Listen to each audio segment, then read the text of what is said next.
Hi. Was this an Oprah moment or what? Oh my God, Bernie, you get a car, you get a car, you get a car. That was exciting. I'm like, woo, yeah.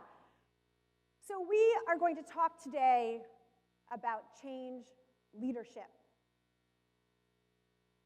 Y'all have been through a lot of change. And it was exciting over the last few months to spend a lot of time with your executives, with associates, with several of you, thank you, so I could hear more about all of the change that you have experienced. Because when you merge together, there's a lot up in the air, right? A lot is up in the air. There's a lot of questions. What is this going to mean? What is this going to mean for me? What is this going to mean for my family? What does this mean for my colleagues? I get it. I had a merger recently too. So I really have, in my life, I grew a pattern of resisting change. And it really wasn't working. Because I found myself a number of years ago, if we go back about 6-7 years ago, I was a vice president of marketing. Mostly, I spent my corporate career in the automotive industry, right? The biggest company you would know that I worked for is Alcoa, right? The big wheels, any of you who drive a Harley Davidson, wheels on 18-wheelers, and I ran marketing communications for Alcoa's global wheel unit, so all cars on trucks, on cars, motorcycles, all of that. And the entire time I was in my career, my automotive career, I had something bubbling inside of me that I was not really a car girl. Now, I don't know what you guys think. I don't know if I really look like an automotive girl, do I? So something was inside me really thinking like and feeling like there's something I really am meant to do. Like I know I want to really be out inspiring people. I want to figure out a way. How does that work? How can I inspire people? And this desire was bubbling up in me probably from day one of ever being out of college. But I was afraid to make change. And then one day I was working for Alcoa, and I hired this great man named Brian. Brian walks into Alcoa. He sets up his cube. Right now I'm running marketing communications for this global wheel unit. And I'm feeling like I know that there's something I'm supposed to change here. And right, I hire Brian. Brian walks into his cube with a box. He starts unpacking the box, and he starts pulling out picture by picture of cars. He had a red Corvette. He had an old Ford truck, car after car, and he decked out his cube in all cars. The man loved the automotive industry.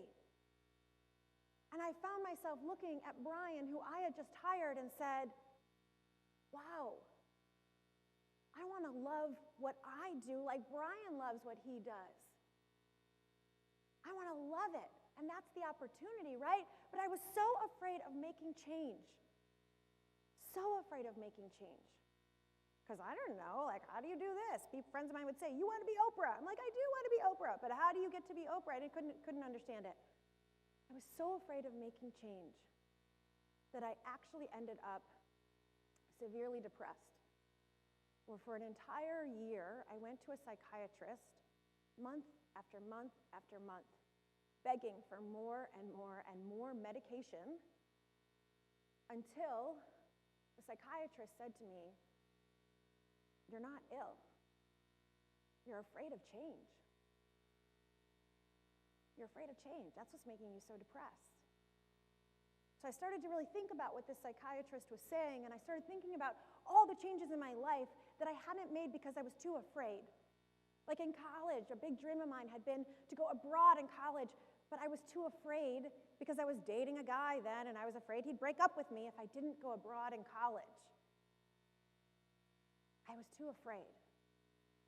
So I started making a list of everything I was afraid of, and one by one started knocking them off. I went abroad. I said to my boss at the time, I'm going to Paris for a month. Do you want me to come back? Like, don't pay me, but do you want me to come back? So I started doing these things. And I was feeling better and better until one day I I was living in Cleveland, Ohio. Any Clevelanders in the room? We got a big night tonight. All right, so we'll get to that later because I got some Cleveland slides coming up. So one night, since I was feeling better, I went out on a blind date. Okay, listen, when you're coming out of depression, don't go on a blind date. It's a really bad idea. So I'm coming home from this blind date, and it was terrible, and I'm on the phone with my sister, and I'm like, oh my God, and he was this, and he was that. And I go to put my key in the door of my condo, and I suddenly feel hot breath on my neck. And I turn around, and there is a man literally centimeters from my shoulder. And I turn toward him, and now I'm looking into his saucer brown eyes, these deep eyes, so sad. And I say to him, are you going inside? You know, is there a friend in there? And now he's inches from my face. And he looks down at me and he pulls the gun on my stomach. And in that moment, I fall to the ground and I start screaming and yelling, please don't hurt me, please don't hurt me, please don't hurt me. And I don't know if any of you have had what you thought was your last moment. Anyone had a moment where you thought you were about to go? And so as I'm on the ground, and I'm like this, my hands over my head, and I'm looking up, and now the gun is at my head. I said to God in that moment, thank you, it's been a good life. Tell my parents it's been a good life. Tell my grandparents. And some other voice came over me and said, oh no. You were put on this life for a purpose. You are here to inspire people. You have to go do it. All that happened while there was a gun to my head. I know it sounds very bizarre, but it did. And I said in that moment to the universe, if you let me live, I promise I will go do it. And in that moment, the man took my purse and he ran. So at that moment, I made a promise to change. And I made a promise with kind of like a big, important, if you believe or you don't believe, but like, I got to keep that promise. What am I going to do now? I really had to make the changes that were in my heart and in my soul to make. So I knew somehow or other that there was something inside me and I had to pursue it. But I needed first to understand if I wanted to inspire people to live a better life and I want to inspire people to rise up to the challenge and inspire people to thrive, I better know what the heck I'm talking about. So my journey led me to the field of positive psychology. Because until this point, psychology had focused on what? Disease, depression, illness, right? Anxiety, post-traumatic stress disorder, really important diseases. But what had psychology not focused on? Well-being. And the idea here is that the absence of illness is not wellness. So what is the number one question asked in society, any society? Yeah, how are you? Who said that? Give it up to her. How many of you knew it was how are you? Give it up to her. Awesome. And what do you usually answer? Fine. Good. Okay. Now let me ask you this. You were put on this earth. There was a 1 in 100 billion chance that exact you could be born, right? That on that day, the two people who gave birth to you, you came to be. There's a 1 in 100 billion chance. So how many of you want to just be fine? Does anyone here want to just be fine? Just be okay? And yet, isn't that how the majority of us are living? And if we're just fine and we're just okay, then how much are we inspiring our teams? How much are we inspiring our associates? How much are we inspiring customers? How are you? Fine. You laugh because you know it's true. Me too, I have to look in the mirror too. Fine. No. What do you want to say when someone says, how are you? I'm terrific, I'm great. Feel good, right?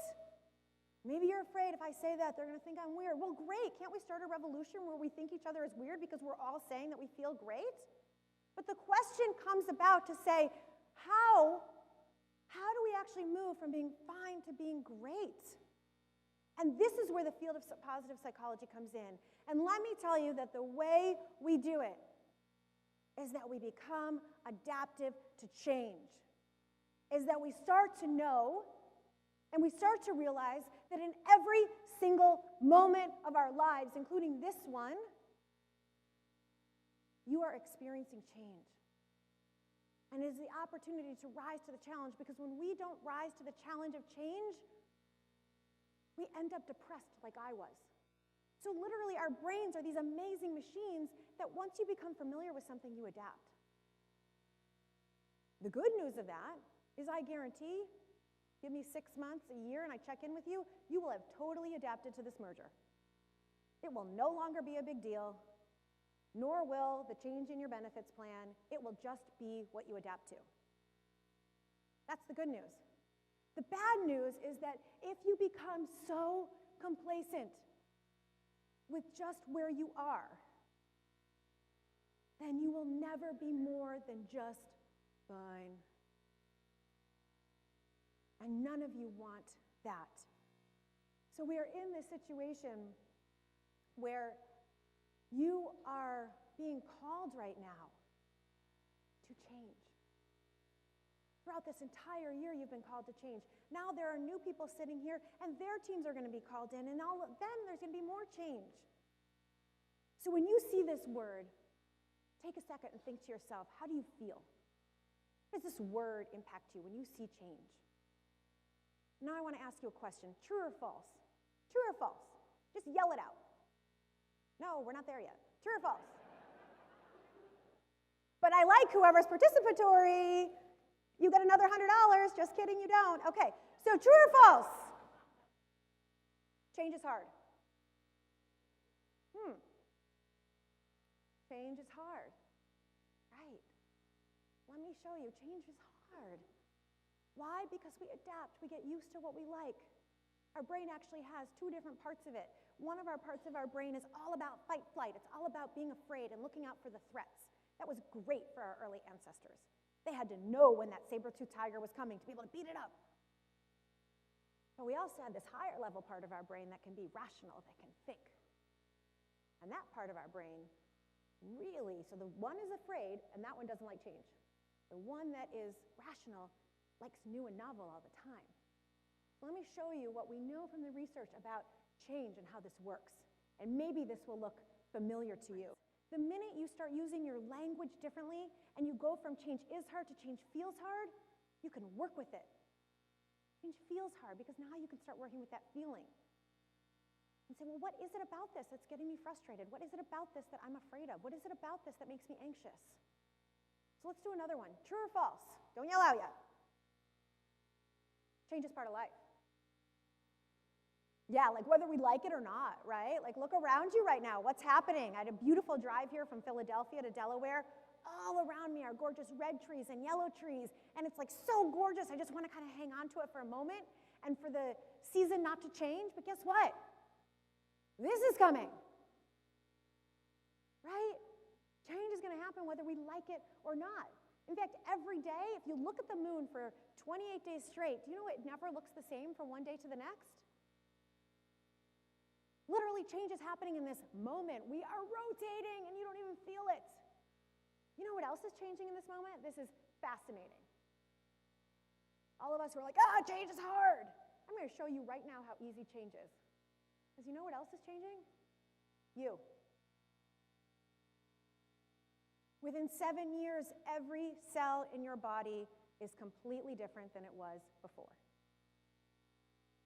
So in this moment, your body, you aren't aware of it. Your body is literally changing.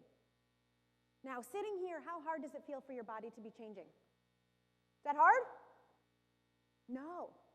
But if you look at pictures of maybe someone who's 20 years older than you and you think, oh, that feels hard to make that change. Right? The changes are going to come. So it's not that the change is actually hard. It's that we associate a meaning to it And the good news is, and we're going to talk about this in a minute, you get to choose what meaning you associate with it. You get to choose if you say, this is going to be challenging and difficult and icky, or this is going to be an opportunity for me to be better. Every cell in your body is changing. It's great. You can look at pictures from you 7 years ago. You don't look the same. And you're not going to look the same as you did 7 years from now. This is just proof that we are all changing in every moment, and the good news is it means you know how to do it. How we choose to see change is a choice. So I want you to think about Ben, and I love his mother's comments, right? She's great. And she said, if the lights go out, who's going to be able to see for them? Who? Ben. True or false? Change offers opportunity. True. The more we rise up to the challenge, the more we see it as an opportunity to use our strengths and our talents and our gifts and to develop new gifts, and to have the attitude, it's going to make this beneficial the more it is. So you're all at a crossroads right now. How are you going to see it? Which way are you going to go? What choice are you going to make? No one's actually handcuffing you and making you go to Thanksgiving dinner. It's a choice. And if you see it as handcuff, you have disempowered yourself. You have taken away the fact. Just like if you see any of these mergers as handcuffing you, you are taking away your own power. You get to choose. You get to choose if you go to Thanksgiving. You get to choose who you spend time with. Guess what else you get to choose? You get to choose if you work here. You all have chosen AAA. Because you can work at a lot of different places. How many of you, the alarm goes off, oh, I have to go to work today. One word change will change your life. Are you ready? The alarm goes off, I get to go to work today. See the difference in that? I have to go to work. I get to go to work today. I get to serve customers. I get to see my colleagues. I get to represent this amazing brand that probably more people know than any other brand, maybe than Coca-Cola. I don't know. I haven't done the research. You guys probably have.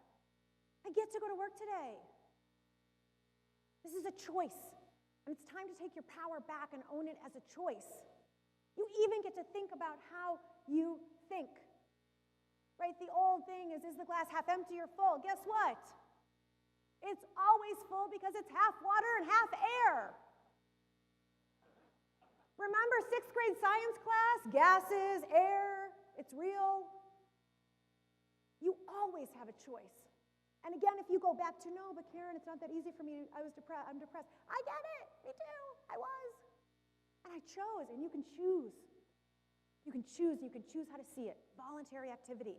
So I'm going to take you back to our Kubler-Ross change curve.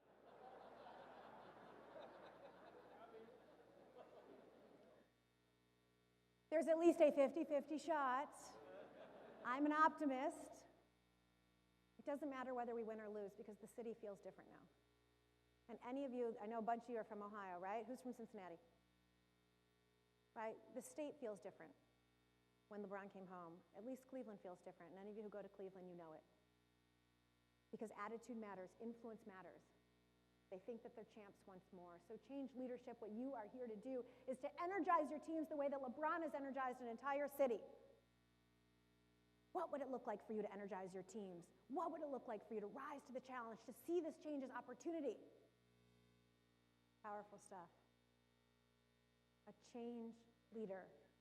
A father who decided that he was going to use his strengths. He was going to build his strength for his kid.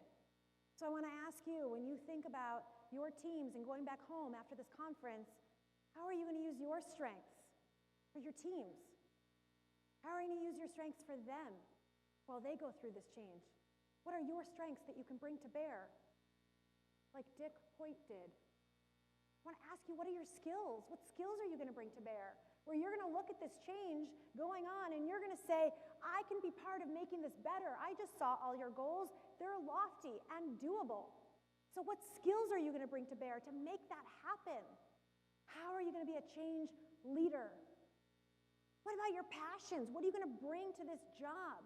What are you going to bring to make it more than a job, but to make this your purpose? So that you are constantly influencing and inspiring your teams and each other to see this as more and to see this change as opportunity.